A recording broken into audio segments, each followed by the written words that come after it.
श्रोता प्रेमियों, मैं राम सागर शास्त्री आप लोगों के समक्ष रखने जा रहा हूं एक प्रसंग, वेणु और पृथु की कथा। देखिए, सबसे पहले आपने ध्रुव चरित्र का पावन प्रसंग श्रवण किया। अगर आध्यात्मिक दृष्टि से देखा जाए तो जीव ही उत्तानपाद है, जिसकी दो पत्नियां हैं, सुनीति यानी अच्छी नीति तथा सुरुचि यानी अच्छी रुचि। जिसकी नीति अच्छी होगी उसका फल ध्रुव यानी अटल होगा, जिसकी रुचि अच्छी होगी उसका फल उत्तम होगा। इसीलिए सुनीति से ध्रुव और सुरुचि से उत्तम का जन्म हुआ था।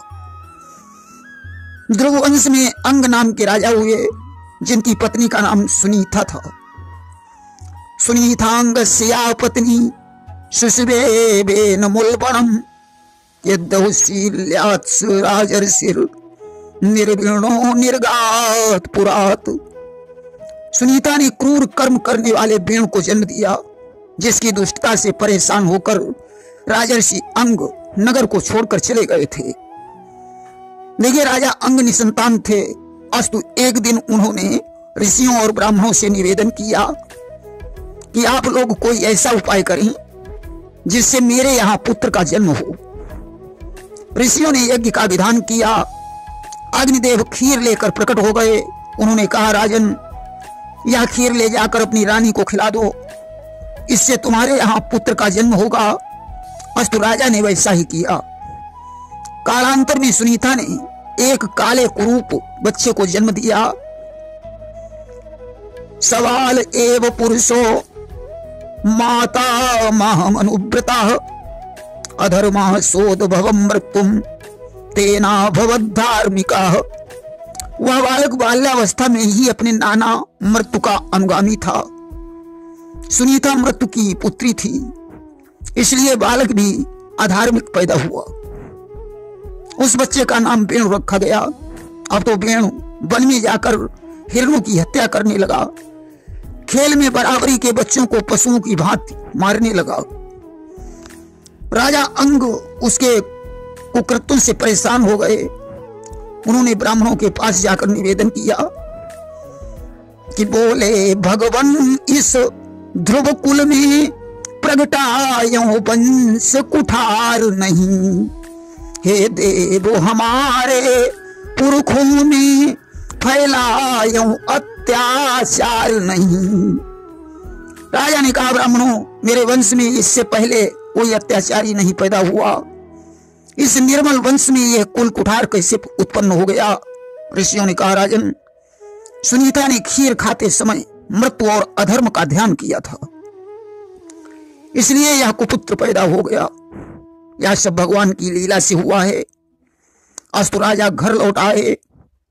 एवं स निर्विण मनानृपो ग्रहान निशीथ उत्थाय महोदयो दयात अलब्ध निद्रो नुपलक्षितो नृभिर हित्वा गतो वेन शुभम प्रसुप्ताम। राजा रात भर विचारों में डूबा रहा। उसे नींद नहीं आई। सोचते सोचते उसका चित्त गृहस्थ से विरक्त हो गया। आधी रात के समय राजा चुपचाप अपने बिस्तर से उठा। रानी सो रही थी। उसने सारी मोह ममता छोड़ दी, राजमहल का परित्याग कर दिया और जंगल को चला गया। अब तो राज सिंहासन वेणु के हाथों में आ गया। वेणु तो परम दुष्ट था।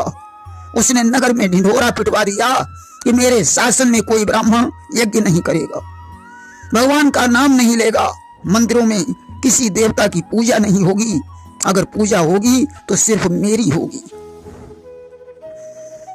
आज्ञा दी मेरे शासन में यज्ञ हो न कोई कीर्तन हो, देवों की जगह मंदिरों में केवल मेरा ही पूजन हो। जो मेरी आज्ञा का उल्लंघन करेगा उसे जेल में डाल दिया जाएगा। अब तो सारे ऋषिवृंद ऐलान सुनकर चौंक पड़े। कुछ ऋषियों ने साहस बटोरकर वेणु से कहा, तुम राजा हो, राज्य करो, परंतु भगवान की पूजा पाठ में हस्तक्षेप क्यों कर रहे हो? तुम्हारा यह घमंड तुम्हें लेकर किसी दिन डूब जाएगा, क्योंकि गागर और सागर कभी समान नहीं हो सकते हैं। तुम नगर के शासक हो, परंतु ईश्वर सारे विश्व का शासक है। इसलिए ईश्वर से अपनी समता करो मत करो। वेणु ने कहा, मैं राजा हूं, मैं ईश्वर हूं, ऐसा तुमको कहना होगा। यदि मेरा कहा न मानोगे तो जेलों में रहना होगा। मैं ही राजा हूं, मैं ही ईश्वर हूं, यह तुम्हें मानना होगा। अगर नहीं मानोगे तो तुम्हारे हाथों में हथकड़ियां और पैरों में बेड़ियां डलवाकर जेल में डलवा दिया जाएगा। अब तो ऋषियों को क्रोध आ गया। उन्होंने कहा, अरे दुष्ट, तू ईश्वर से समता बाद में करना, पहले उसके भक्तों से ही समता कर ले। आज कमंडल से जल लिया, मंत्र पढ़कर ज्यों पेड़ के ऊपर डाला, उसका मस्तक कटकर जमीन पर गिर पड़ा। अब तो माता सुनीता विलाप करने लगी। आज द्रवित होकर ऋषियों ने वेणु की जंघा का मंथन करके एक काले कुरूप पुरुष को प्रकट किया, जिसे दक्षिण में भीलों का राजा बना दिया। फिर वेणु की दाईं भुजा का मंथन करके पृथु को उत्पन्न किया। बाईं भुजा के मंथन से अर्ची को उत्पन्न किया। दोनों को का जोड़ मिला दिया कि दूसरी भुजा के मथने से सुकुमारी अरुचि प्रगटानी थी। जुड़ गया जोड़ यों दोनों का, यह राजा थे वह रानी थी। अब तो पृथु राजा बन गई। देखिए, पहले हमारी पृथ्वी का नाम मेदिनी था, और जब पृथु की ओ सुशासन आई, और तब ते मही पृथ्वी कहलाई। जब राजा पृथु ने शासन किया, तब से भूमि का नाम पृथ्वी पड़ गया। अब तो तीनों लोकों में जय जयकार होने लगी। परंतु कुछ ही समय बाद लोगों ने पृथु से याचना की, महाराज, जो भी बीज हम बोते हैं वह जमता ही नहीं। पृथु ने कहा, चिंता मत करो, इस समस्या का भी समाधान हो जाएगा। ऐसा कहकर धनुष पर किया बाण संधान, तब पृथ्वी गौरूप धर भागी लेकर प्राण। ऐसा कहकर पृथु ने धनुष पर बाण चढ़ाकर उसका संधान कर दिया। अब तो पृथ्वी गाय का रूप धारण करके भाग खड़ी हुई। सदिशो विदिशो देवी रोदसी चांतरम तयो, धावन्ती तत्र तत्रैनम ददर्शानुद्यता युधम। अब तो पृथ्वी जिधर जाती है उसे महाराज पृथु हथियार उठाए उसके पीछे दिखाई पड़ते हैं। अस्तुआ शरणागत होकर पृथु से कहने लगी, उवाच च महाभाग धर्म ज्ञापन वत्सल, त्राहि मामापि भूतानां पालने वस्थितो भवान। आप धर्म के तत्व को जानने वाले, शरणागत वत्सल और प्राणियों की रक्षा करने वाले हैं, अस्तु आप मेरी भी रक्षा करो। कि हा कर पृथ्वी शरण हुई, बोली मैं बीज चुराए हूं, पर महाराज इस चोरी से धर्मों के प्राण बचाए हूं। मैंने धर्म की रक्षा के लिए बीजों को चुराया है। जब मनुष्य को पेट भर भोजन नहीं मिलेगा तो कुकर्म कैसे करेगा? यह सब मुझे वेणु की वजह से करना पड़ा। अब आप मेरे पैस्तनों से बीजों का दोहन कर लीजिए।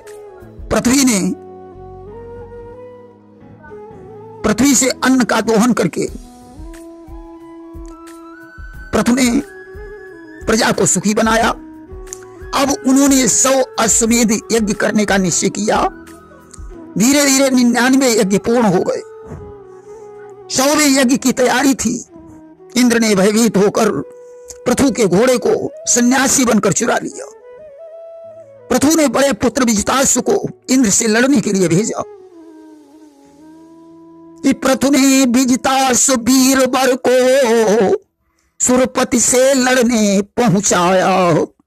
ओ महाबली आसानी से घोड़े को वापस ले आया। विजताश्व ने इंद्र के अभिमान को तोड़कर घोड़े को लाकर अपने पिता पृथु को प्रदान कर दिया। पृथु ने सोचा 100वां यज्ञ पूर्ण होने पर मुझे इंद्र पद तो स्वीकार ही करना पड़ेगा। अस्तु उन्होंने यज्ञ करने का विचार बदल दिया। इस त्याग पर भगवान नारायण और इंद्रदेव उनके समक्ष प्रकट हो गए। भगवान ने पृथु से वरदान मांगने को कहा। पृथु ने त्याग और भगवान के चरणों में अनुराग मांगा। इंद्र ने यज्ञ में बाधा डालने के लिए पृथु से क्षमा मांगी। आज दोनों देवता अंतर्ध्यान हो गए। अब पृथु ने यज्ञ के जीते हुए राजाओं को उपदेश दिया कि बोले बंधु, यज्ञ द्वारा मैंने तुम पर जय पाई है। लौकिक विचार से तुम सबको इसलिए उचित सेवकाई है। मैंने यज्ञ द्वारा आप लोगों पर विजय प्राप्त की है, इसलिए तुम्हें मेरी आज्ञा का पालन करना चाहिए। अर्थात आज से जनता का इस रंग ढंग से पालन हो, जिसमें कोई भी दुखी न हो, सार्थक जीवों का जीवन हो। आज से तुम लोग प्रजा का इस तरीके से पालन करना जिससे उसे कोई कष्ट न पहुंचे। शस्त्र की जगह प्रेम के शस्त्र का प्रयोग करना, वेदों की मर्यादा बनाए रखने के लिए भगवान का पूजन पाठ करते रहना। आज बड़े प्रेम से राजाओं को पृथु ने विदा कर दिया और रानी अर्ची के सहित योगाभ्यास करने के लिए वन को चले गए, जहां उन्होंने अपने शरीर को छोड़कर वैकुंठ लोक को प्राप्त किया। अर्ची के 5 पुत्र थे, जिनमें विजिताश्व सबसे बड़े थे। अस्तु पृथु के बाद वही राजा बने। प्रेम से बोलिए वृंदावन बिहारी लाल की जय।